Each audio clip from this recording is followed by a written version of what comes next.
कैसे हो आप लोग। उम्मीद करता हूं सब बढ़िया, सब बेहतर होगा। तैयारी पे लगे होंगे एग्जाम की। मेरे वीडियो देखते रहिए, आपको बहुत हेल्प मिलने वाली है। ठीक है। अब जैसे बच्चों, मैंने पिछली वीडियो में आपसे फॉर्मूले डिस्कस किए थे और मैंने बोला था कि कुछ फॉर्मूलों से, उन फॉर्मूलों से रिलेटेड आप लोग कैसे अप्लाई करोगे, हम उस बेस पे अब आप क्वेश्चंस करेंगे। यहाँ पर मैंने कुछ क्वेश्चंस लिखे हैं, 3 क्वेश्चंस है, बेहतरीन क्वेश्चन है। आप इन्हें अगर समझदारी से करेंगे तो आपको बहुत हेल्प मिलने वाली है एग्जाम्स में। चलिए बात करते हैं हम पहले क्वेश्चन की। अगर पहले क्वेश्चन को अगर आप देखोगे तो ये है 5 sin square 30 plus cos square 45 minus 10 4 10 square 30 whole upon 2 sin square 30 dot cos 30 plus 10 45। घबराने की बात नहीं है, इजी सा क्वेश्चन है, इतना मुश्किल नहीं है। बस मैं थोड़ा आपको, अगर कैलकुलेशन पार्ट अगर आपका अच्छा नहीं है ना बच्चों, तो आपको दिक्कत होने वाली है। चलिए स्टार्ट करते हैं। ठीक है। अब मैं यहाँ पर ही स्टार्ट कर रहा हूँ इस क्वेश्चन को, तो मैं डायरेक्टली इस पे देखूंगा। यहाँ पर आपको 5 साइन स्क्वायर 30, साइन 30 की वैल्यू मेरी क्या होती है? साइन 30 की वैल्यू मेरी होती है 1/2, इसका होल स्क्वायर कर दूंगा। फिर मेरी कॉस 45 की वैल्यू क्या होती है? मुझे वैल्यू लर्न होनी चाहिए बच्चे, इसलिए मैंने आपको बोला था 1/√2 का होल स्क्वायर। इसलिए मैंने आपको समझाया था उस समय कि आपको फॉर्मूलेज लर्न होने चाहिए, वैल्यूज आपको पता होनी चाहिए। -4 tan 30 की वैल्यू मेरी क्या होती है बच्चों? 1/√3 का होल स्क्वायर। ठीक है, मैंने वैल्यूज पुट कर दी, ये एज इट इज था, मैंने आप वैल्यूज पुट करता गया। ठीक। अब देखो नेक्स्ट, साइन 30 की वही सेम वैल्यू 1/2 का होल स्क्वायर डॉट कॉस 30 की वैल्यू, साइन 60 का अपोजिट हो जाता है, तो साइन 60 की होती है √3/2, इसको ऐसे लिखेंगे। स्क्वायर नहीं है तो स्क्वायर नहीं लिखा जाएगा। tan 45 की वैल्यू मेरी होती है 1। ठीक है। अब हम इसे सॉल्व करना स्टार्ट करेंगे। जैसा मैंने आपको पिछली वीडियो में बताया था, ये दोनों का स्क्वायर था, 1 का स्क्वायर आपका 1 ही होता है, तो आप यहाँ पर लिखोगे 5/2 का स्क्वायर हमारा हो जाएगा 4 प्लस 1/√2 का 2 माइनस 4/√3 का 3, ये अपॉन में ऐसे। ठीक है। फिर यहां पर 2 1 इसका 4 इंटू √3/2 प्लस 1। ठीक है बच्चों, ये 2 से ये 2 कैंसिल कर सकते हैं हम आसानी से। ठीक।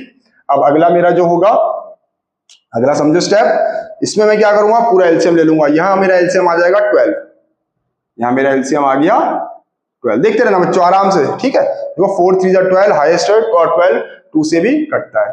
ठीक। अब देखो यहां देख रहे हैं, एलसीएम सीख लो बच्चों एक बार फिर से, अगर जिसको नहीं आता है। इस 12 को हम इस 4 से क्या करते हैं, डिवाइड किया जाएगा। जब मैं इसको डिवाइड करूंगा तो 4 3 12, 3 आ गया, ऊपर वाले से मल्टीप्लाई कराओ, 3 5 मेरा 15। मैं अगले स्टेप में दोबारा समझा रहा हूं आपको। इस 12 को इस 2 से हम करेंगे डिवाइड, क्या आएगा मेरे पास? मेरे पास आएगा 6 ऊपर से मल्टीप्लाई करूंगा तो हमारा हो जाएगा 6 × 1 6। नेक्स्ट स्टेप, माइनस का साइन, 12 को मैंने 3 से डिवाइड किया, मेरा आया 4 को मैं ऊपर मल्टीप्लाई करूंगा, ये हो जाएगा मेरा 16 होल अपॉन, ये आप सॉल्व करोगे, ये हमारे पास आ जाएगा √3/4 प्लस 1। ठीक है। आप देखो इसको सॉल्व किया जाएगा, तो देखो अगर आप यहां से अगर इसको करोगे तो -16 प्लस 6, तो ये हमारा क्या हो जाएगा, 10 हो जाएगा माइनस का, और यहां से मेरे पास क्या आ जाएगा 5/12। ठीक। और यहां पर इस वाले में देखो 4 एलसीएम लिया जाएगा, ये हो जाएगा √3 + 4। ठीक है बच्चों, जैसे मैंने आपको बताया हुआ है पहले भी, ये वाली चीज यहां मल्टीप्लाई हो जाएगी, डिनोमिनेटर जो हमारा इससे इसके न्यूमरेटर से मल्टीप्लाई आएगा, और इसका डिनोमिनेटर ऊपर वाले के न्यूमरेटर के साथ मल्टीप्लाई हो जाएगा। तो मैं इसको यहां पर करता हूं, ये हमारा आ जाएगा 5 × 4 अपॉन, ये 12 नीचे आ जाएगा, ये आ जाएगा √3 + 4, 4 1 4 3, तो मेरा आंसर आ जाएगा 5 3 4 + √3 लिखो या √3 + 4 लिखो, आपका एक ही बात हो जाएगी। ठीक है बच्चों, मैंने दोबारा से बता रहा हूं, मैंने इस क्वेश्चन में कुछ नहीं किया खास। मैंने इसमें क्या करा, जो जो वैल्यूज थी वो पुट करता गया और सॉल्व करता गया। कैलकुलेशन बच्चों, जैसे मैंने आपको बताया है, कैलकुलेशन सबसे इंपॉर्टेंट चीज होती है। ठीक है। वीडियो को आप आराम से देखिए, जहां आपको डाउट होगा मेरे कमेंट बॉक्स में आप लिख दीजिएगा सर इस क्वेश्चन में मुझे डाउट हुआ। ठीक है। इसके बाद हम करेंगे next question solve.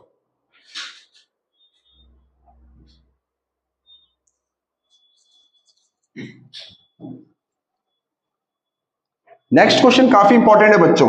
Next question की इंपॉर्टेंस क्या है कि ये एक थोड़ा सा आपके लिए एक नया मेथड कि भाई कैसे आप इसको सॉल्व करोगे वैल्यूज निकालने के लिए ये होगा। मेथड एक बार सीख गए तो आप हर क्वेश्चन में अप्लाई कर सकते हो। ठीक है, अब देखो ये है 10a + b = √3।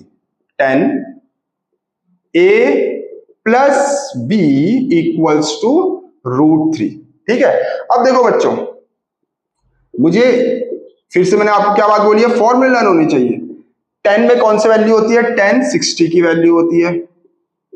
ठीक है, अब बच्चों से कैंसिल आउट, ये कैंसिल आउट आते हैं, वैसे हम काटेंगे नहीं, याद रखना इस बात को। आप लिखोगे a + b, मेरे पास क्या आ गया, 60 आ गया, ये मेरी पहली इक्वेशन आ गई।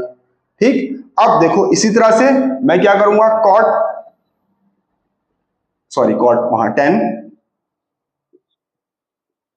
a - b मेरा 1 है। अब 10 की वैल्यू कहां पर 1 होती है, बताओ कमेंट बॉक्स में लिखो।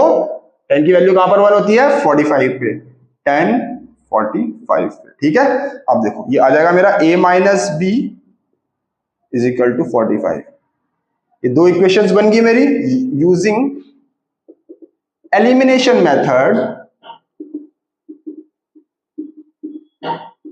मेथड।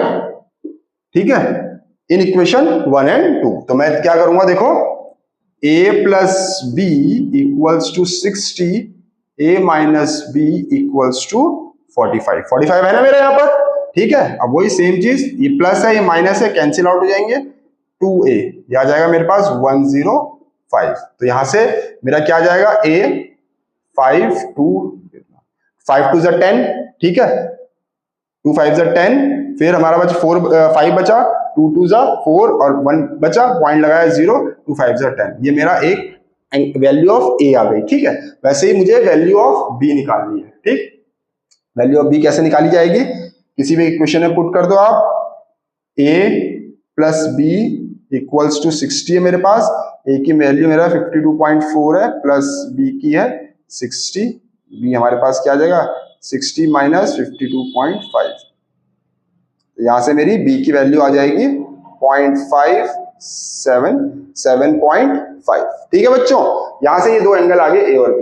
दोबारा से बता रहा हूं, ये क्वेश्चन था, if 10a + b = √3 and 10a - b = 1, जहां पर हमें बोला गया है कि जो a + b है, जो इनका सम होगा वो ग्रेटर देन 0 होना चाहिए बट लेस देन 90 होना चाहिए, और a जो है ग्रेटर देन b। अगर आप चेक करोगे, देखो a ग्रेटर देन b आ रहा है, और इन दोनों का सम अगर आप करोगे तो मेरे पास लेस देन क्या आ रहा है, लेस देन क्या आ रहा है, 90 आ रहा है। जो इन दोनों का सम क्या हो जाएगा, 60 हो जाएगा। ठीक है बच्चों, इसी तरह से ये अगला वाला क्वेश्चन है। ठीक, इस अगले वाले क्वेश्चंस को हम करेंगे। ठीक, देखो इसमें दोबारा से बता रहा हूं, मैंने क्या किया, 10a + b = √3 था, √3 की वैल्यू लिख दी। √3 की वैल्यू 10 में क्या होती है, 10 60 की वैल्यू होती है। हम इन दोनों कैंसिल आउट नहीं करते हैं, पर ये हट जाएंगे यहाँ से। a + b = 60, यहाँ से मैंने एक इक्वेशन बना दी। फिर मैंने क्या करा, 10a - b = 1, यहाँ से हमारा क्या हो गया, 1 की वैल्यू 10 पे कहाँ होती है, 45 पे होती है। ठीक है बच्चों, तो यहाँ से मेरा a - b आ गया, एलिमिनेशन मेथड लगाया, सॉल्व करा, हमारा आंसर आ गया। ठीक, अब हम अगला क्वेश्चन करेंगे।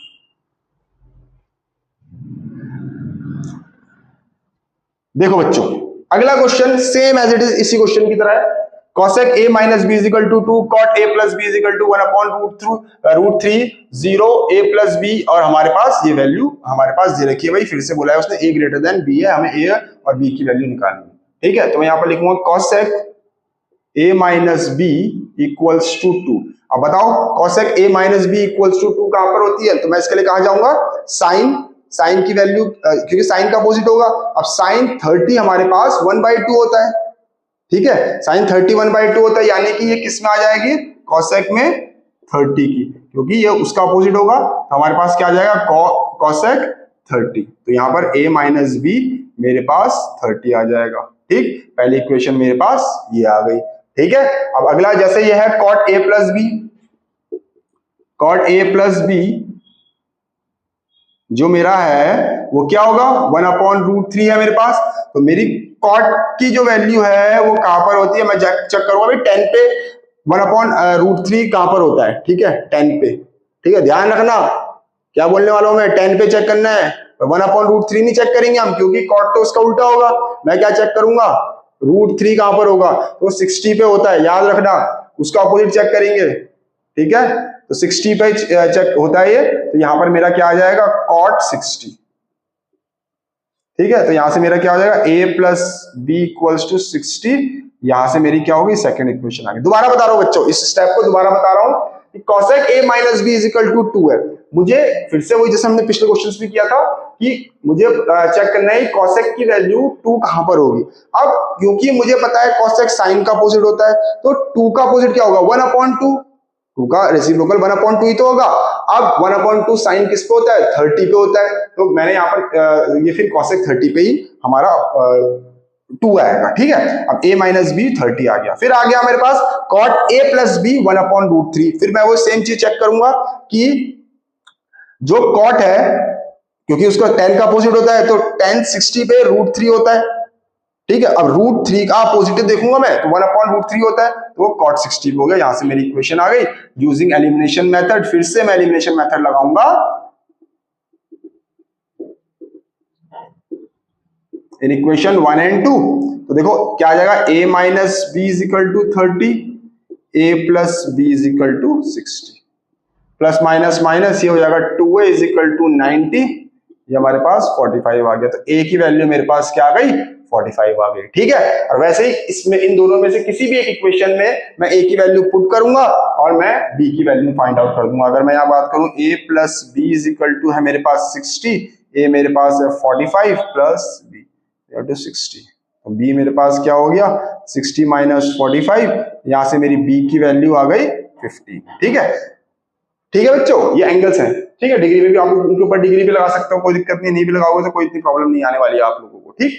अब मुझे ये चेक करना है कि क्या ये मेरा आंसर सही है, क्या ये मैच करता है। देखो a प्लस बी की वैल्यू, वो बोल रहा है यहाँ तो a प्लस बी 60 है, ठीक है भाई, 0 से बड़ा है, 90 से छोटा है, ठीक। और a ग्रेटर देन b है, बिल्कुल a ग्रेटर देन b है, यानी कि ये मेरा जो सॉल्यूशन है इस इक्वेशंस को सेटिस्फाई कर रहा है, ठीक है बच्चों।